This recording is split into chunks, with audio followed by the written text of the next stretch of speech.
Bienvenue dans ce 4e podcast. Je suis Nicolas Dumaret et cette fois-ci pour cet épisode, on va parler de quelque chose de bien plus cool, de bien plus tranquille que les autres. Donc pas de magie noire, pas d'entité, pas d'exorcisme là. On va juste parler de communication animale, on va parler d'animaux.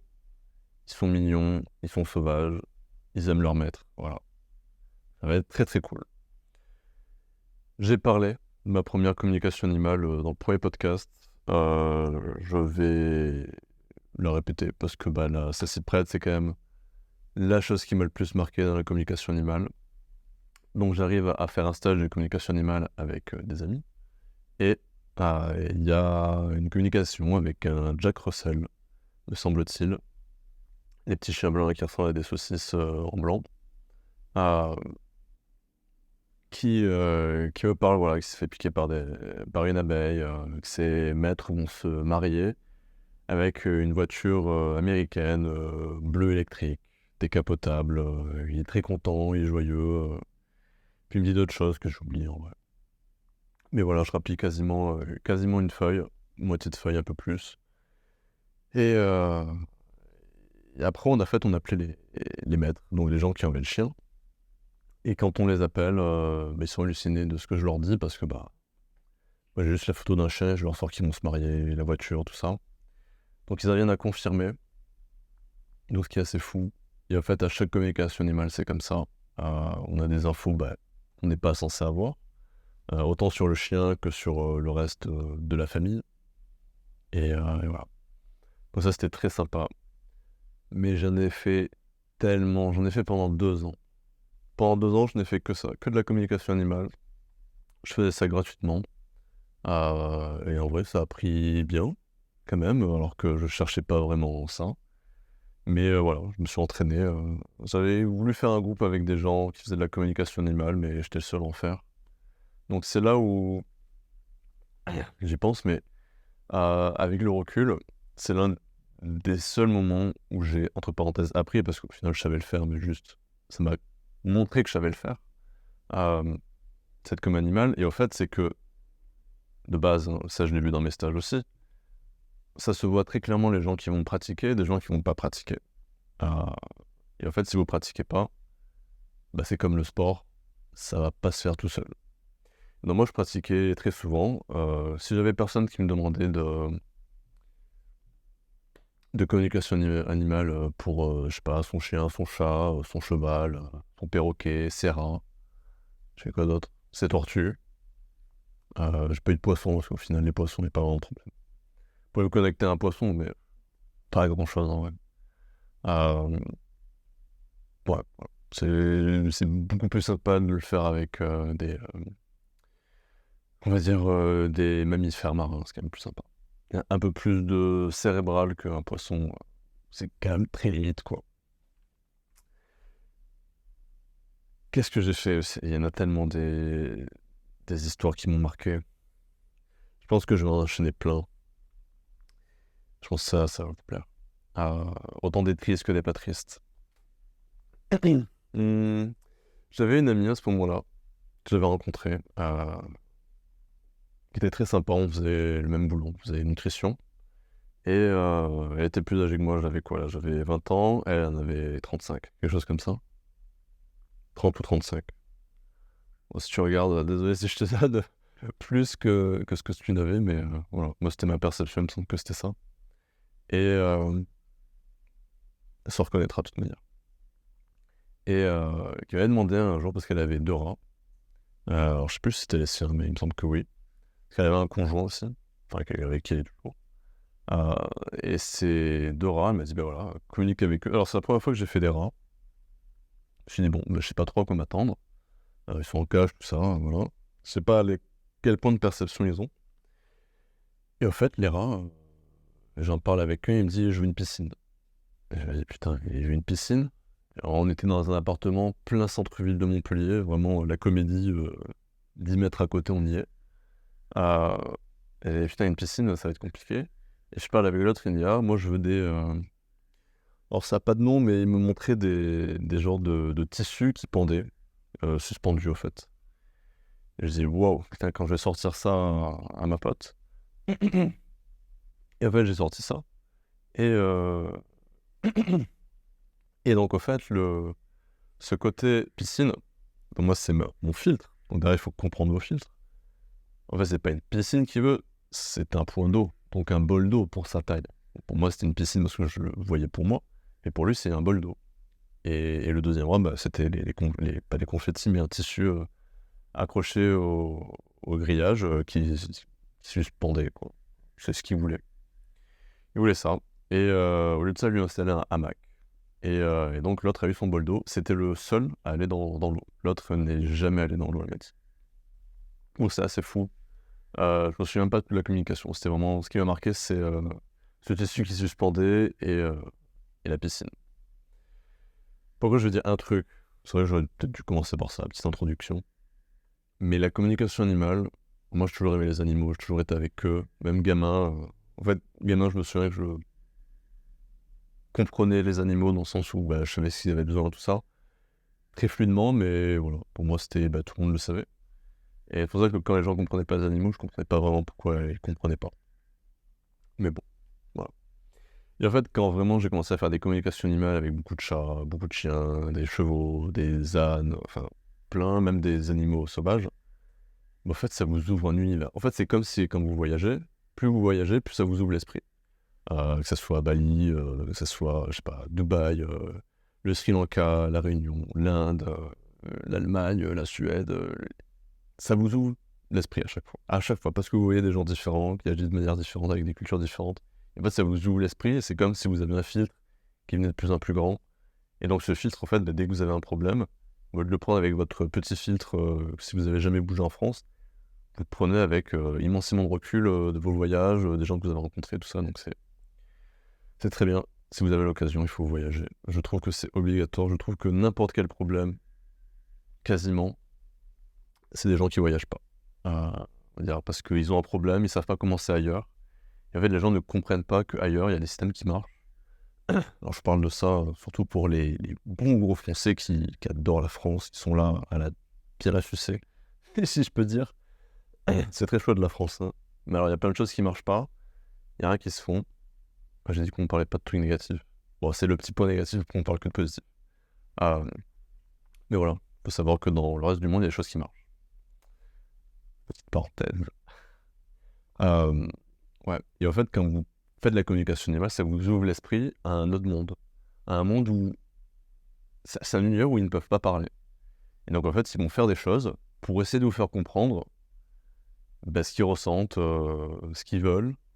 Sauf qu'en fait, vous allez rien comprendre.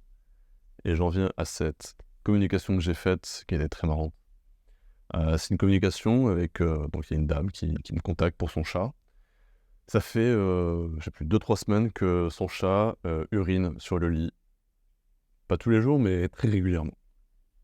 Et donc là, elle me dit ça, elle me dit voilà, ça m'inquiète, je sais pas pourquoi elle fait ça, elle s'est mise à faire ça d'un coup. Et j'ai dit voilà, est-ce qu'il y a quelque chose qui a changé dans votre vie, tout ça? Elle me dit non. Et en fait, il n'y a rien. Donc quand je demande, voilà, est-ce que ça peut autant être, je sais pas, elle a un nouveau conjoint, elle n'aime pas le conjoint, le chat n'aime pas le conjoint. Et du coup, elle le fait savoir en urinant sur le lit. J'ai le cas d'un chien comme ça aussi. Tu te reconnaîtras. Mais voilà. Et ensuite, quand je fais cette communication animale avec ce chat, ce chat me dit juste, en fait, j'urine sur lui parce qu'elle va avoir une pneumonie. Et en fait, elle essaie de la prévenir comme ça. Donc, il y a des chats qui sentent, vous allez être malade, tout ça, un peu avant. Parce que, en fait, chimiquement, vous changez. Et vu qu'ils ont un meilleur odorat avec des choses qu'on sent pas, voilà. Et donc, je recontacte cette dame et je lui dis, voilà, en fait, vous allez avoir une pneumonie apparemment. Elle me dit, mais j'ai déjà eu. Et je suis d'accord. Et je dis, mais du coup, votre chat, il a arrêté d'uriner sur le lit? Elle me dit, oui. Et je dis, du coup, pourquoi vous m'appelez? Elle me dit, je voulais juste savoir pourquoi elle avait fait ça. Et je dis, ok. Donc, elle a bien eu une pneumonie. Ça faisait 1 semaine. Et après, elle m'a appelé. Et donc voilà, donc ça, c'est assez fou. J'avais un cheval aussi qui adorait En fait, il était pas dans un centre aéré, mais dans une colo, il me semble, avec d'autres animaux, tout ça. Et en fait, lui, ce qu'il adorait, c'était être avec des enfants. Il adorait être avec des enfants, être caressé par des enfants, être avec eux, les aider, tout ça. C'était assez bien. Enfin, c'était une colo d'équitation, bien sûr. Même s'il y a de l'équithérapie, mais là, c'était pas ça. Et d'ailleurs, ça me refait penser. Voilà, donc ce cheval-là aimait beaucoup être avec des enfants. Ça me fait mal au cœur rien que d'y penser. Il y a un moment, je fais un salon, on est à Palavas, et il y a quelqu'un qui fait de l'équithérapie. Donc l'équithérapie, c'est la thérapie par le cheval. Donc le cheval, il sait tout ça. Je vais pas dire tous les chevaux, mais il y a des chevaux qui ont une capacité de soin, de healing, et qui vont vous aider à vider de vos émotions, et eux ne les gardent pas, parce qu'il y a des animaux qui les gardent, notamment des chats, des chiens, s'ils savent pas faire. D'ailleurs, je fais des cours, ça paraît fou, mais quand j'ai des animaux, des chiens, des chats, très souvent c'est des chiens, des chats, non, quand ils prennent les émotions de leur maître, tous les animaux font ça. Aucune exception. Je n'ai vu aucune exception, vraiment, sur des centaines. Et ben en fait, il y en a, ils savent pas les enlever. Ils savent pas remettre ces énergies-là ailleurs. J'ai d'ailleurs un chien, sa maître, elle était tellement stressée, mais j'ai jamais vu quelqu'un d'aussi stressé. Son petit chien avait 1 an et demi, il a eu un cancer du foie. Elle était over-stressée, et il a tout pris dans le foie, le chien. Et je sais plus s'il est mort ou pas, je pense que quand je me connecte à lui, il est mort. Donc il a dû mourir parce que c'était il y a pas si longtemps que ça, c'était il y a 3 ans. 3 ans ou 4 ans. Ouais, donc j'enseigne aux animaux à se vider des émotions des maîtres, ou en tout cas à pas les prendre. Oui, et du coup on arrive à ce salon de thérapeute, tout ça. Et en fait, il y a un cheval d'or, donc on n'est pas là-bas, ça, dans le sud de la France. On est septembre, donc en septembre, ça tape toujours, hein. Il n'y a plus de touristes, mais en fait, ça tape quand même. Il y a toujours du monde à la plage, en tout cas des locaux. Et il y a un cheval, il est dehors, en plein soleil, insupportable. Je me suis connecté à lui, il y avait tristesse, il voulait pas être là, il y avait chaud. Putain, c'était horrible, quoi. En plus, il y avait un enclos, et c'est à peine plus grand que là où je suis, hein. Non, c'était quasiment comme ça, quoi. Donc, il pouvait à peine se tourner, horrible. Je me dis, mais en fait, c'est là où parfois il y a des gens qui travaillent avec des animaux, genre ils en ont rien à foutre. C'est aberrant. Et ah oui, c'est vrai, putain, je viens de me rappeler, le même jour, enfin en tout cas le même week-end, il y avait à côté, il y a 2 salles comme ça, c'est à la salle bleue. Il y avait la salle bleue et à côté il y a autre chose, j'ai plus le nom. Mais à la salle bleue, il y avait un salon d'animaux, donc des élevages, tout ça, d'animaux. Et je me suis dit, l'été, ça peut être marrant d'aller s'entraîner à voir des jeunes animaux d'élevage. Bon, malheureusement, ils sont en cage, on pense comme ça. Et donc, il y avait des oiseaux, il y avait un peu de tout, hein. Et en fait, c'était très drôle, parce qu'en fait, c'était mes débuts, on va dire, avec les animaux, on va dire, de compagnie, à mes débuts. On était quand même déjà un peu plus d'une centaine de communications, mais je trouve que ça reste le début. Enfin, quand je compare à maintenant, bien sûr, 8 ans après. Euh, et en fait, je me souviens d'un oiseau. En fait, j'ai commencé à parler avec lui, et vraiment, il me regardait juste de son œil sur le côté, et il bougeait plus. Il se dit, mais qu'est-ce qui se passe? Et il y avait vraiment ce côté, mais on peut parler? Et en fait, parce qu'il avait jamais rencontré quelqu'un qui faisait ça. Et il y a beaucoup d'animaux comme ça.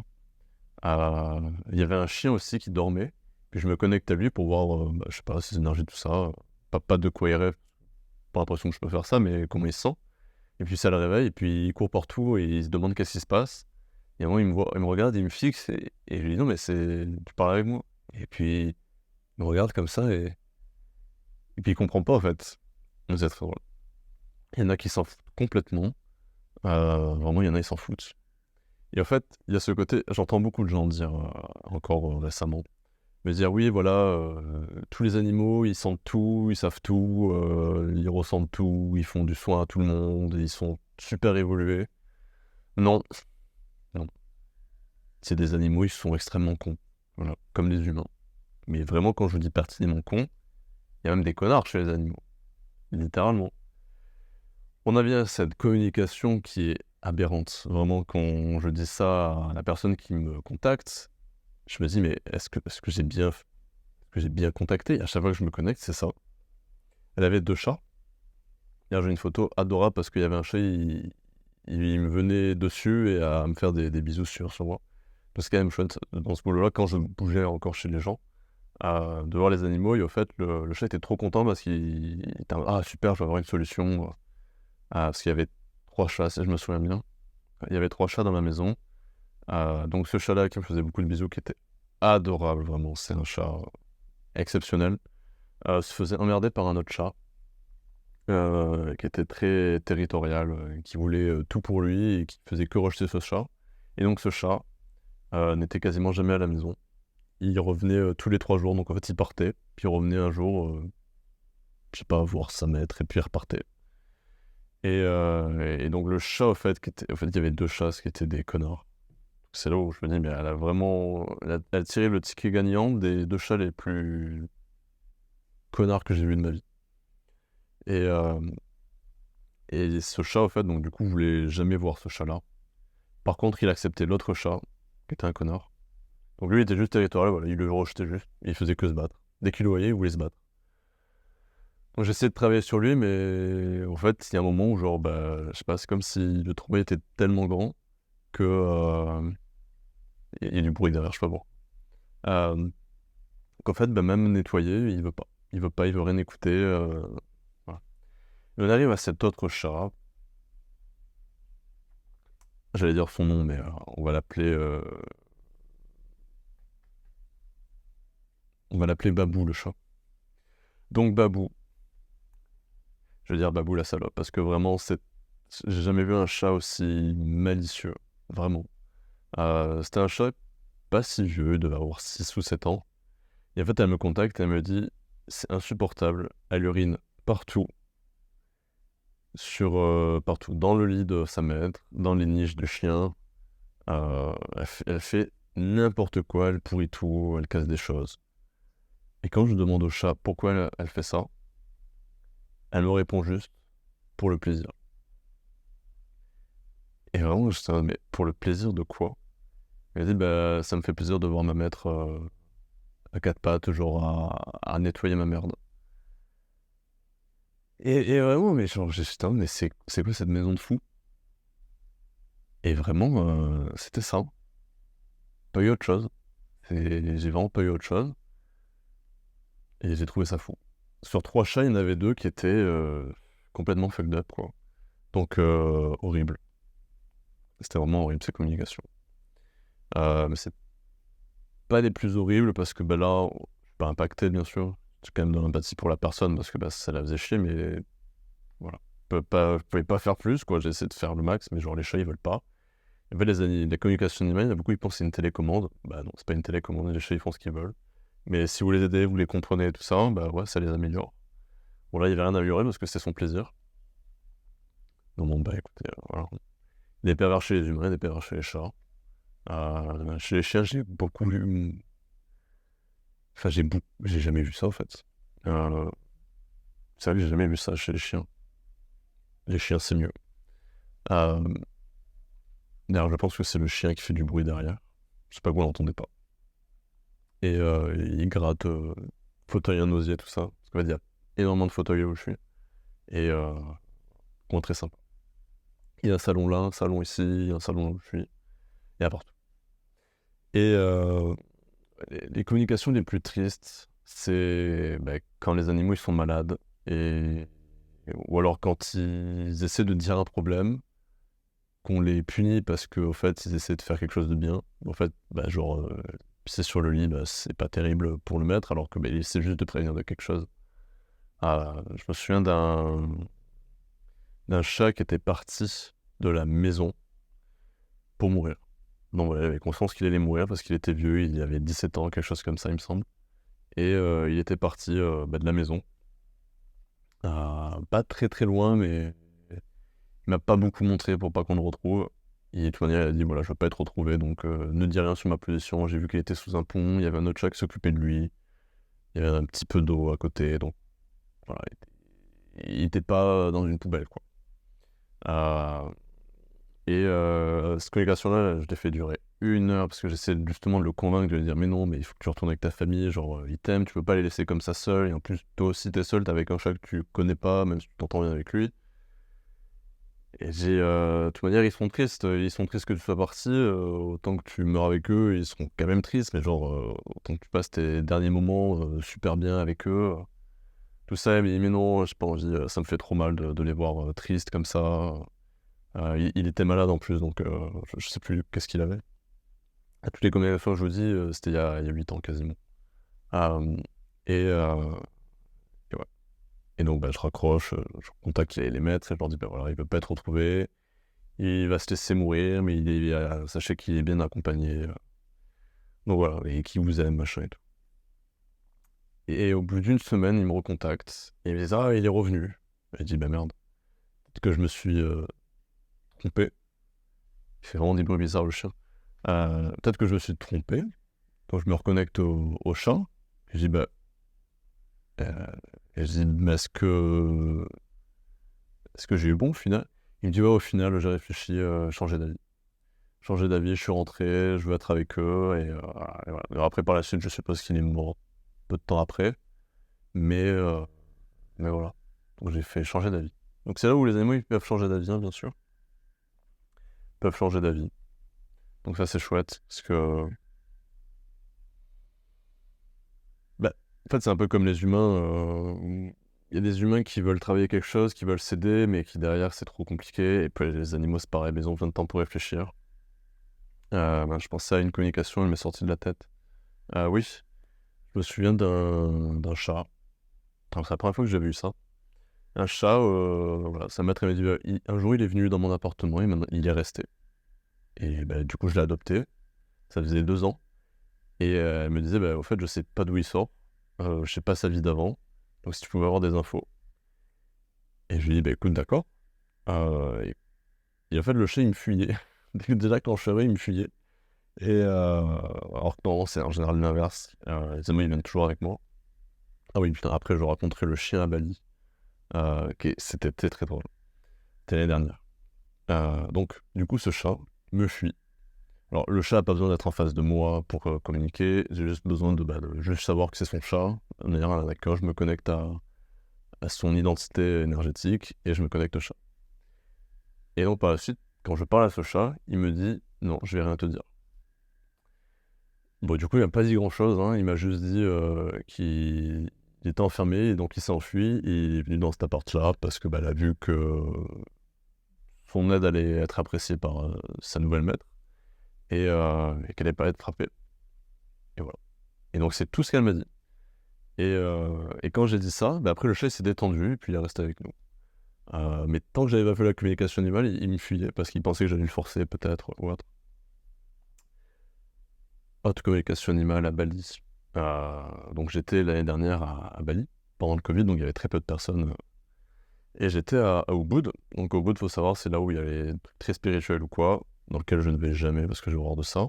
Donc, étant moi-même là-dedans, j'ai horreur d'aller dans des trucs comme ça parce que je vois des gens tellement perchés. Et en fait, j'en ai tellement vu, ça me saoule. Donc, en fait, j'ai pas envie d'aller dans un truc où je vois des gens ultra perchés qui sont perdus, quoi. Non, il y en a beaucoup comme ça à Bali. Énormément. Et c'est très. Il y a beaucoup de narcissisme à Bali, vraiment.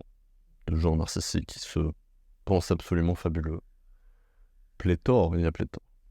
Euh, donc oui, ce chien, donc je suis au restaurant, là où je réside. Donc c'est en face en plus de la Monkey Forest, donc la forêt des singes à Ubud.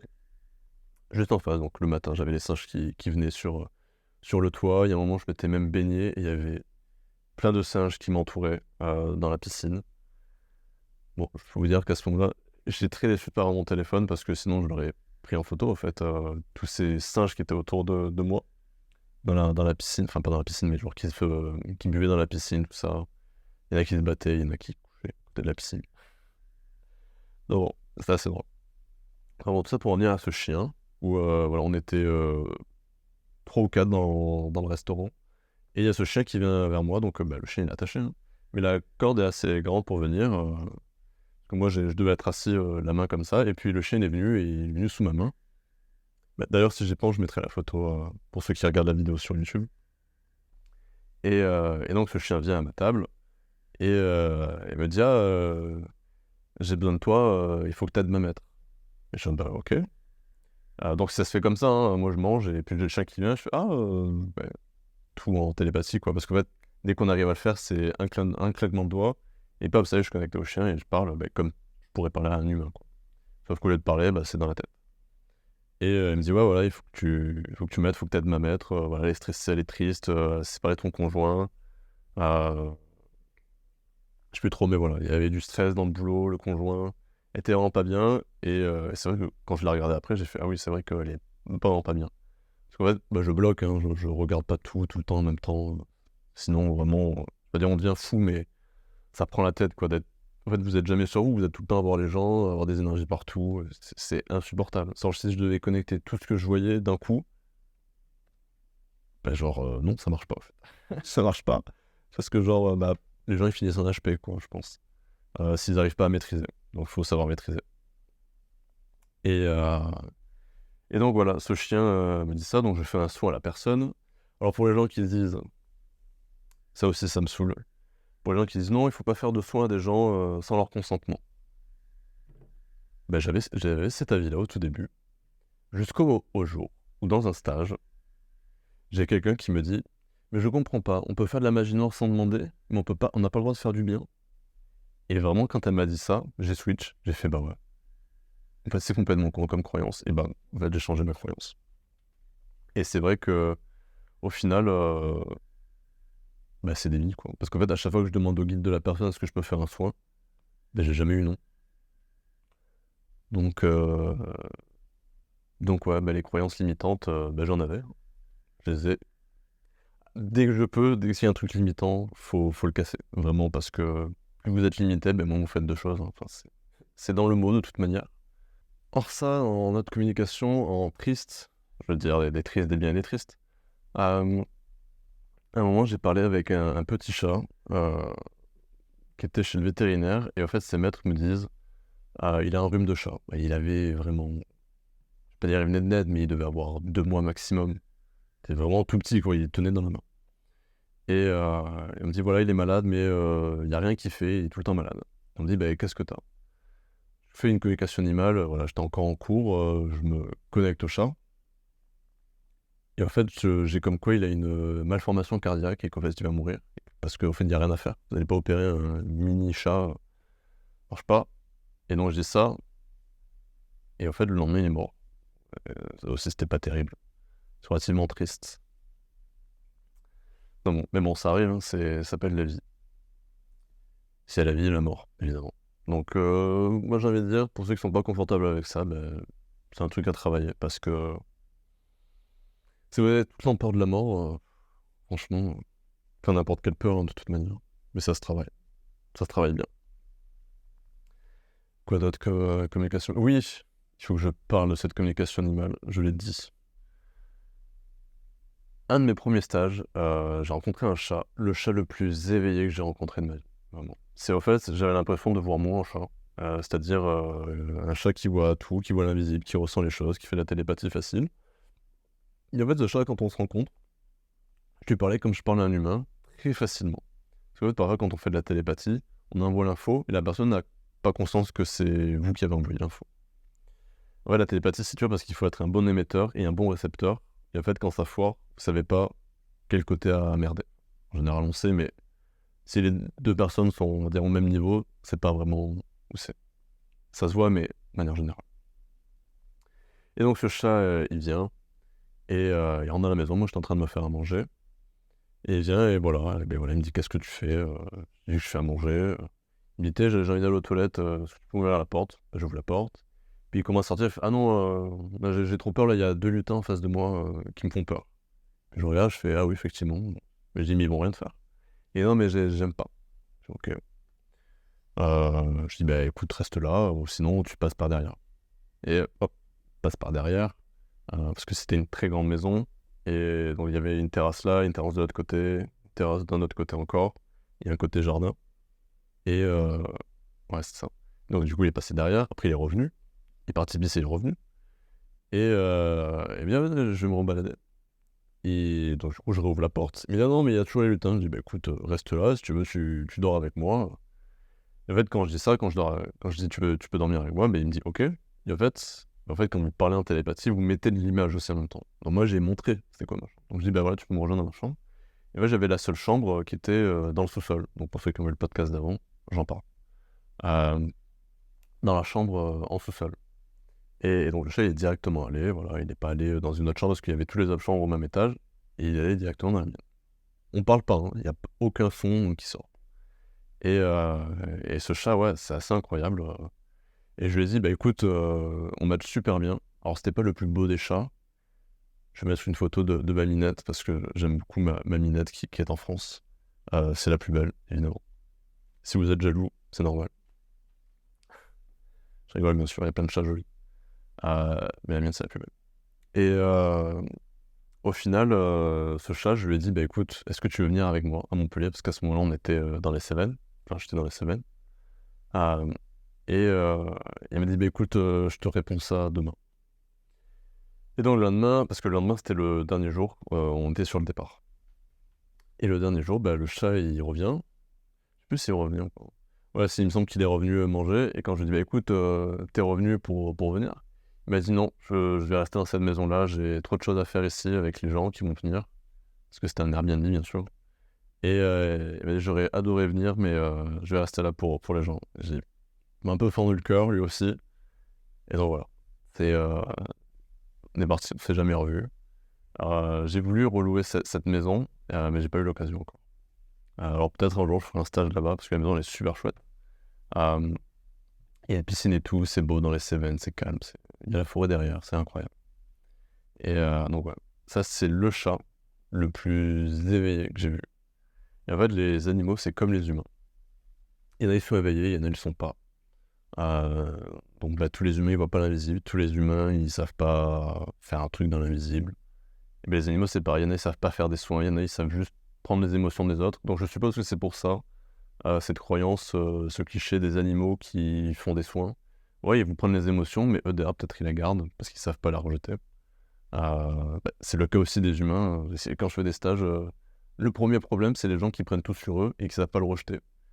Mais en général, c'est pas parce qu'ils sont mauvais, c'est parce qu'il y a peut-être un problème de confiance en soi où, en fait, au lieu de constater qu'ils font quelque chose sur l'autre, et ben en fait, ils le prennent sur eux pour constater qu'en fait, la personne avait vraiment mal. Ils prennent le mal, ils font: «Ah voilà, la personne elle a plus mal, moi j'ai mal, donc j'ai fait quelque chose».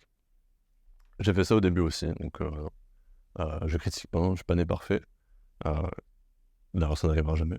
Mais c'est le cas de plein de gens. Et en fait, il y a ce côté où, genre, si vous avez besoin d'amour, il y a ce côté, genre, éponge, manque d'estime, et voilà, vous faites éponge. Et en fait, il y a toujours un problème sous-jacent à pourquoi vous faites ça. C'est pour ça que c'est important de comprendre. Pas toujours obligé de comprendre, mais c'est derrière, qu'est-ce que vous faites. Vous avez cette info-là, ok, ça marche pas. Qu'est-ce que je fais? Comment je change? Voilà, et en fait, les animaux, c'est pareil. Donc ouais. Je vais pas le faire si court. Ma caméra n'a plus trop de batterie. Ça fait que 34 minutes. Ça fait peine un peu 34 minutes pour la communication animale, alors que j'aime beaucoup ça. Ouais, je vais parler des animaux sauvages, c'est vrai que j'en ai pas parlé. Euh, c'est très sympa les animaux sauvages. C'est carrément un autre type de communication. Disons que les animaux domestiques, ça va beaucoup être le côté: ah ben voilà, mes maîtres sont comme ça, j'aime manger ça, j'aime jouer avec ça, il arrive ça dans la maison, je me sens comme ça. Les animaux sauvages, ils vous disent rien. C'est que du ressenti. C'est vraiment tribal, quoi. C'est dès que je me connecte à un oiseau, alors j'adore me connecter aux oiseaux, il y a ce côté genre ultra léger, et en fait quand vous vous mettez à sa place, en fait vous voyez ce qu'il voit, et c'est super agréable. Et en fait, c'est un des trucs que j'expliquais dans le dernier podcast aussi. Quand j'intégrais des animaux totems sur moi, en fait vous avez un ressenti, alors tout le monde peut faire ça bien sûr. Donc j'avais un ressenti, par exemple, je sais pas, je prends mon dragon, voilà, je me sens comme ça, mon corps il change, j'agis un peu de manière différente. Et en fait, là, je fais la même chose, mais dans les animaux. Donc en fait, voilà. Vice versa, hein, soit je le mets sur l'animal, soit je prends l'animal et je le mets sur moi. énergétiquement bien sûr. Euh, et en fait, il y a ce côté, en fait, vous êtes l'animal. Donc, si c'est un oiseau, il sera léger. Je me souviens, j'ai fait ça qu'une fois, parce que c'est vrai que bah, j'ai moins l'idée quand c'est des araignées. Mais en plus, j'étais au sport à ce moment-là. En fait, je vois une araignée et je me mets dessus. Et wow, l'agilité que j'avais l'impression de pas, j'allais dire pas avoir d'articulation, mais d'être super souple, quoi. Alors, de base, je suis souple, mais là, il y avait le vrai sentiment d'agilité. J'avais l'impression que je pouvais tout faire, quoi. Et par contre, quand je me suis connecté à la vision qu'elle avait, j'ai pas vu de manière comme si j'avais 8 yeux. Donc, euh, donc ça, voilà, je pourrais pas dire. Mais ouais, les animaux, c'est très sympa. Les animaux en zoo, bof, parce que c'est très souvent de la dépression, de la tristesse, un sentiment de faiblesse énorme. C'est vraiment pas agréable de se connecter aux animaux des zoos. C'est très triste. Euh, je pourrais faire le lien avec ça. Parce qu'en fait, au tout début aussi, je me connectais aux arbres. Et à un moment, alors ce truc-là a fermé, donc je l'ai fait qu'une fois, parce que je voulais vraiment y retourner, pour justement constater si ce que j'avais fait avait fonctionné. Et en fait, quand j'essaie de me reconnecter à... Je veux dire, en fait, j'avais fait une visite d'une bonsaïerie, je sais même plus si on dit ça comme ça, mais en fait d'un endroit avec plein de bonsaïs. Mais des bonsaïs exceptionnels. Je n'ai jamais eu des bonsaïs comme ça. Quand vous allez à Botanique ou autre magasin avec des bonsaïs, ils sont tous moches. Ils sont avec leur fil de fer là, horrible, du coup ça atrophie l'écorce, c'est pas beau. Ils les font pas bien pousser. C'est nul, vraiment c'est nul. En plus, c'est pas bien... Enfin, c'est nul. Quand vous savez un peu comment ça marche une bonsaï, c'est pas bien respecté. Et là, tout était dans l'art. Et c'était magnifique. Mais quand je vous dis magnifique, j'ai des photos. J'ai plus où je les ai. Je pense que c'est sur mon autre téléphone. Je pense, ouais, ou sur mon autre ordi. Ou sur un autre disque dur qui est resté en France, je sais plus. Mais je pense que je mettrai des photos aussi. Voilà. Je vais faire un montage dessus sur YouTube. Ça va être un diaporama photo. Euh, En fait, il y avait des bonsaïs, mais de 200 ans. Il me semble, hein, parce que genre des tailles titanesques. Mais vraiment, quand je dis des tailles titanesques, des 1 mètre de taille. Hein. Et pas des petits troncs, c'est pas une branche. Hein. C'est vraiment, il y a un énorme tronc. Enfin, un énorme tronc pour un bonsaï. Hein. Et c'était magnifique. Et en fait, il y avait plein de bonsaïs qui n'étaient pas ancrés, qui avaient des problèmes d'aura, d'énergétique, comme s'il y avait des trous, des genres de maladies et autres. Et au fait, donc j'étais avec un groupe. Et en fait, le groupe est parti. Parce qu'en fait, moi, je m'arrêtais un par un. Et des bonsaïs, il y en avait, je sais pas, 200, 300. Et je me suis arrêté sur chaque bonsaï. Pour ça, je vous dis, l'expérience. Ne lisez pas des livres, on s'en bat les couilles. Expérimentez, faites. Il n'y a pas de livre, en fait, sur ça. Ça n'existe pas. Je n'écris rien. Mais pour le moment, il n'existe pas, ok? Et en fait, c'est ça qui me déçoit aussi dès que je vais regarder des livres. C'est que je ne trouve que des livres pathétiques, où les gens ne parlent que de eux. Bon, ce podcast-là, je parle de moi, mais c'est pour vous montrer ce qui existe. Et en fait, genre, c'est juste, regardez comme je suis beau, voilà, machin. Vous n'apprenez rien dedans, ok? Ça sert à rien. Un livre où vous apprenez rien, ne le lisez pas, en fait. Vraiment, je vois pas l'intérêt de perdre du temps à lire un livre où vous apprenez rien. Les romans, on peut apprendre des trucs. Donc bon. Ouais, voilà, donc ça me dégoûte un peu, ces trucs dans l'énergétique et tout. Mais donc, je me suis arrêté sur chacun de ces 200 ou 300 bonsaïs, je sais plus, c'était titanesque, il y avait beaucoup d'allées. Et après, dans la boutique, il y en avait plein aussi, des petits. J'ai fait tous les petits aussi. Donc oui, je pense qu'il y avait 200 gros, et je pense qu'il y avait une centaine dans la boutique. Pour ça, ouais, je pense que c'était 300. Mais ils étaient tous trop beaux. Vraiment. Et en fait, je suis dégoûté de pas y retourner parce que, genre, à ce moment-là, j'avais pas vraiment de capital. Donc là, j'ai pas pu en acheter un. Et de manière, même si j'en avais acheté un, genre, vu que je voyage beaucoup, j'aurais pas pu m'occuper de lui. Donc un peu triste. Et ouais, c'était magnifique. Et en fait, vous expérimentez ça. Donc vous communiquez avec le bonsaï. Soit il vous donne un message, soit il vous demande de l'aide. Donc vous pouvez l'ancrer. Parce que les bonsaïs, il y en a beaucoup qui sont désancrés. Alors c'est pas surprenant vu qu'ils sont en pot, mais ils étaient très ancrés. Il y en avait, ils avaient des trous dans l'aura. Il y avait quoi? Ouais, il y en avait, ils n'arrivaient pas à être assez forts. En tout cas, c'est le ressenti que j'avais. Euh, Ça reste. En fait, c'est la même chose. Ouais, il y a un truc que je fais que répéter, c'est qu'en fait, tout est la même chose en énergétique. C'est-à-dire que se connecter à une entité, se connecter à un animal, se connecter à un humain, se connecter à une plante, C'est le même process. L'intention est connectée. Voilà. Je vous dis ça parce que c'est simple et je fais ça constamment, mais ça l'est, au fait. Il n'y a pas... oui, il faut méditer, il faut allumer l'encens, il faut la bougie, il faut répéter 48 fois le mantra, il faut être assis, attention, la jambe en tailleur. Oui, il faut toucher le pouce et l'index, attention, les autres doigts, il faut être écarté, pas trop. Ce n'est que du bullshit, ça. En fait, c'est pour votre confort mental. En fait, voilà. On me critique beaucoup à dire que je dis que c'est de la merde. En fait, faites ça, quand vous êtes débutant ou quoi, ou que vous manquez de confiance. Ok. Mais en fait, gardez en tête qu'à un moment, il va falloir vous en séparer de ça, parce que ça prend un temps sidéral. C'est pas possible. Surtout si vous voulez faire ça de votre boulot. Vous pouvez pas enchaîner 80 personnes par semaine en étant aussi lent. Impossible. C'est pas possible. Vraiment. Et au fait, même pour vous, genre, être aussi lent, c'est chiant. Il y a un moment où vous voulez que ça aille vite. Et en fait, ce monde-là, il va vite. Et en fait, c'est ça que les gens, ils comprennent pas. C'est en fait, ils mettent de la lenteur dans quelque chose qui va à la vitesse d'une pensée. Donc vraiment, c'est assez incompréhensible. Ah, ouais, voilà. Et voilà, je me suis perdu. Mais je vais me retrouver, vous inquiétez pas. Je parlais des bonsaïs, je parlais de la plante, je parlais que c'était pareil. Ouais. On dit souvent que c'est de la merde, mais au fait, tout ce qui est physique, donc le pendule, le palo santo, ou même la kinésio, le fait de faire ces doigts-là, de s'entourer les doigts comme des anneaux, et quand ça passe, c'est non, oui, après vous l'avez programmé comme vous voulez. Tout ce qui est physique, il y a un moment, essayez de vous en séparer, en tout cas au maximum. Parce qu'en fait, dès le moment où on va vous dire quelque chose, ah ben t'es là, tu peux me faire ça? Ah non, pas la bonne heure, ah mais non, mais là, Jupiter, il est en rétrograde, ça marche pas. Non, arrêtez avec ça, c'est non. Stop, ça me saoule. Mais d'un côté, faites-le quand même, ça vous met en confiance. Il y a un moment, faut que la confiance, vous la mettez pas dans les objets, faut que vous la donnez, au fait. Et en fait, c'est le problème en spiritualité. Mais je dis que j'allais mettre que du positif dans le podcast. Pas grave. Allez, on repart sur un truc classique. Un truc qui me saoule, c'est... Oh, je me suis coupé, je me suis reperdu. Insupportable. Bon, c'est 1h du matin, faut le savoir. En plus, j'ai pas mangé ce soir. J'avais pas très... Et attendez, je vais me retrouver. Je vous jure, je vais me retrouver. Ouais. En fait, le problème de beaucoup, parce qu'en fait, genre, c'est la majorité des choses hein, que vous voyez. Voilà, les gens, ils ont lu un livre sur les pierres. Ah, les pierres, ça fait ça, c'est trop bien. Et en fait, à chaque fois, ce que les gens ne comprennent pas, c'est que votre pouvoir, vous le mettez à l'extérieur, constamment. Et en fait, le problème dans les religions, c'est qu'on ne vous donne pas le pouvoir. Le pouvoir, il est extérieur. Et qu'en fait, il faut se répandre, voilà, vos péchés, machin, etc., ce que vous voulez.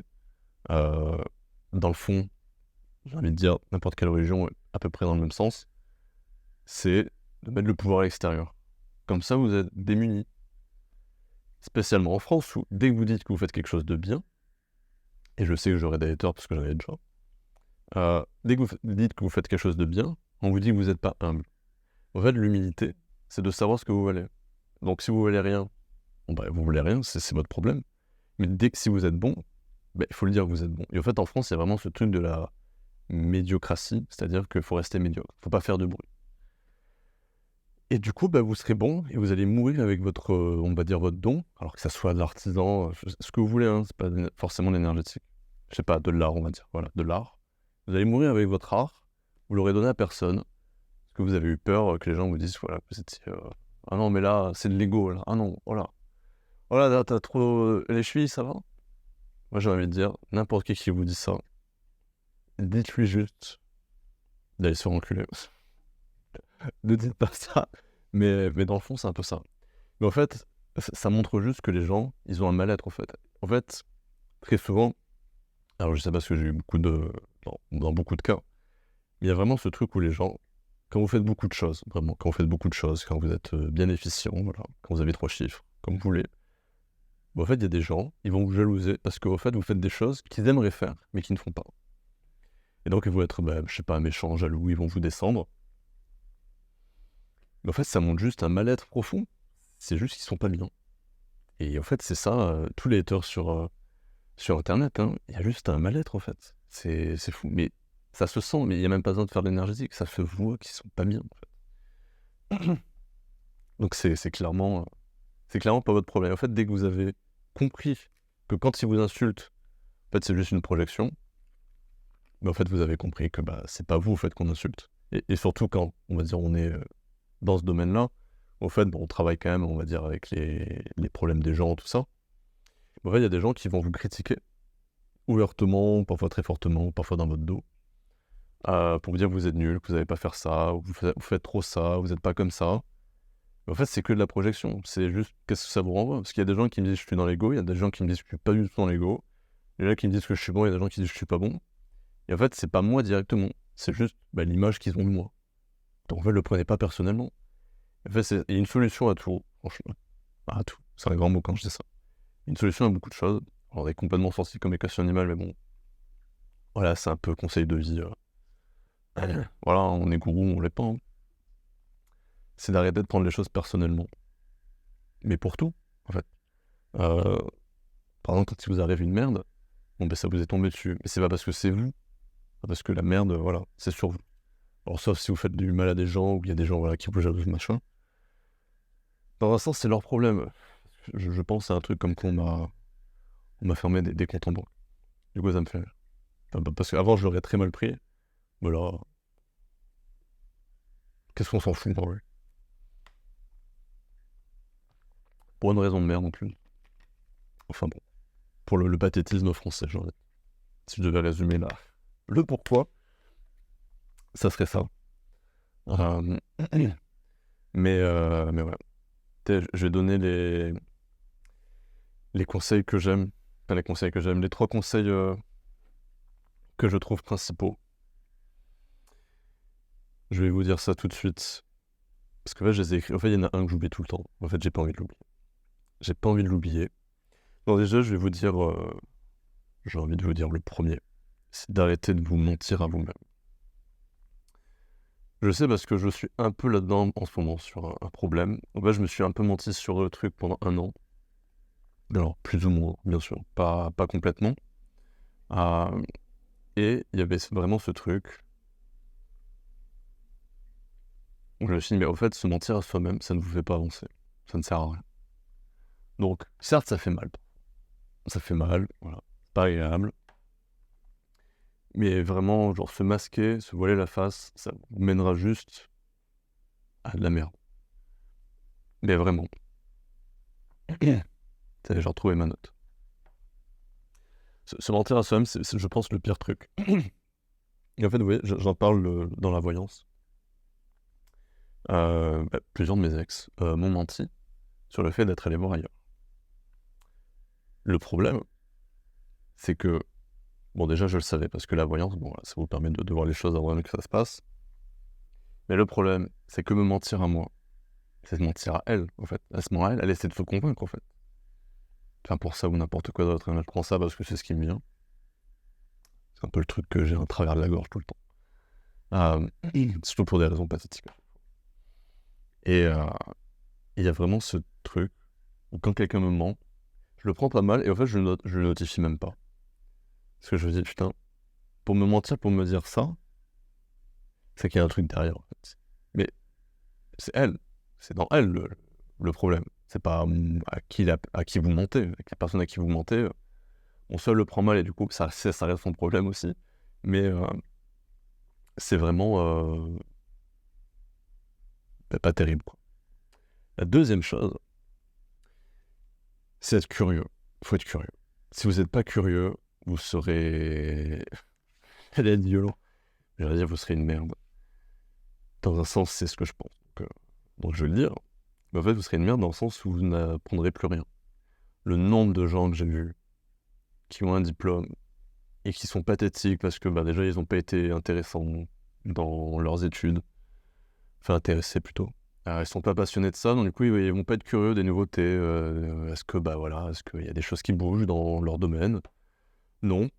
Ils vont rester sur leurs acquis, ils vont monter sur leurs grands chevaux, voilà, remplis d'ego. C'est un système de protection, hein. On fait de la dissonance cognitive pour dire non, les nouvelles choses, ça n'existe pas. Beaucoup vu ça dans les kinés et ostéos, dans le sens où il y a des trucs qui sont en retard de 50 ans. Dans le sport aussi, Si vous faites du bossu, là, alors pour ça, les sportifs, c'est une plateforme avec un truc arrondi avec de l'air dedans. En fait, vous allez dessus, c'est pour la stabilité. C'est de la merde. Il y a tellement de trucs qui disent que c'est de la merde, je sais même pas pourquoi ça existe encore. Sauf que là, il faudrait le crever. Si vous faites du surf, je pense que ça a un petit intérêt, mais quand vous avez une fracture de la cheville ou autre, ça pue la merde. Donc arrêtez.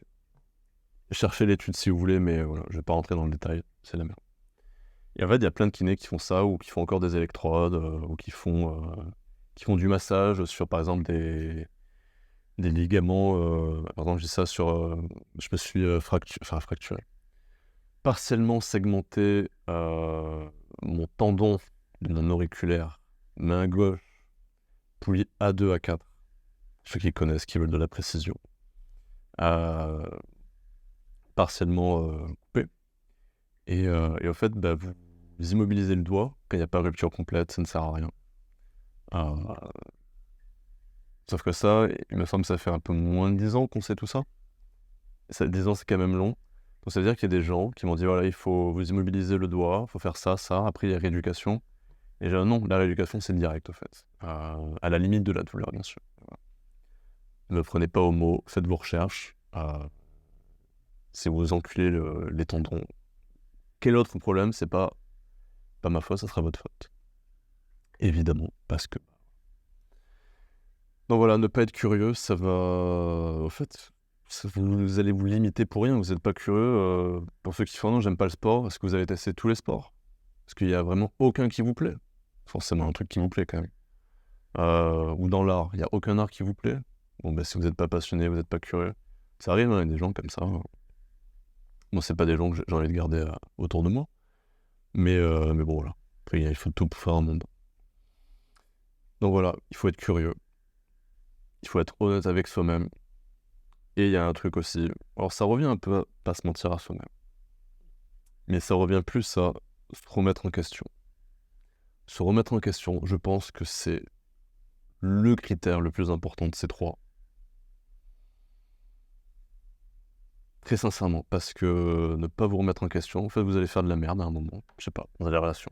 Dans la relation, il y a toujours un moment... Ouais, c'est pour ça que ça me fait un peu marrer parfois les relations toxiques, parce que voyant des vraies relations toxiques, mais genre extrêmes, des relations toxiques où il m'a pas très bien répondu.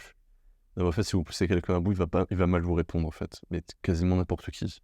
C'est pas toxique, tout le monde a un comportement toxique dans ce cas. En fait, c'est pour ça que il y a une euphorie du père narcissique. Tout le monde l'est. Voilà, tout le monde l'est. C'est marrant. Là. On l'est tous. Voilà. Donc le père narcissique. Youpi. Voilà. Mais voilà, la remise en question, c'est voilà, vous avez fait quelque chose de mal. Déjà, il faut être conscient. Est-ce que c'est honnête avec vos valeurs? Est-ce que c'est propre avec vous? Est-ce que ce que vous avez fait, ça vous plaît dans le fond? Est-ce que vous allez continuer de le faire? En fait, c'est ça la remise en question. Et sans ça, vous allez juste être limité et pas évoluer au fait. Et de mon avis, la vie, c'est uniquement avancer sur soi. Parce qu'au fait, j'allais dire, je vais être un peu violent, mais il faut un peu pousser. Il faut un peu pousser. Il y a des gens qui ne se remettent jamais en question, qui font de la merde toute leur vie. Et c'est un peu l'imbécile heureux. Ouais, l'imbécile heureux, voilà, qui fait de la merde. Ça lui fait plaisir, voilà. Il se remet jamais en question. Il fait plein de gosses et tout. Et il remet ses traumas chez ses gosses, voilà, pas terrible. J'ai plein de gens comme ça. C'est dur, hein. Quand vous entendez ça, c'est dur. Et en fait, jamais se remettre en question, ça fait de vous une immense merde. Je pense que je le pense, ouais. Et en fait, c'est vraiment les 3 critères, je pense, essentiels dans une vie. Et en fait, sans ça, vous irez nulle part, très franchement. Parce qu'en fait, je parle aux entrepreneurs parce qu'il y en a quand même beaucoup.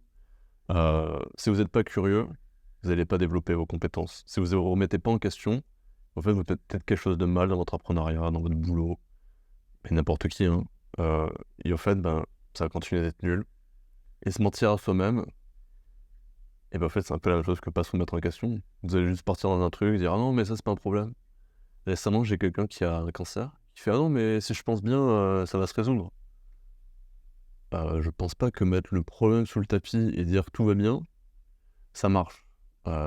Steve Jobs l'a fait, bon, mais il est pas là pour en témoigner, malheureusement. Heu, donc vraiment, juste prenez ces 3 critères-là et gardez-les en tête. Je dis pas de tout remettre en question, parce que sinon, si vous mettez tous vos piliers en question, bon, bah, vous avez plus de piliers et vous allez juste être en dépression parce que sans piliers, on est vide, au fait.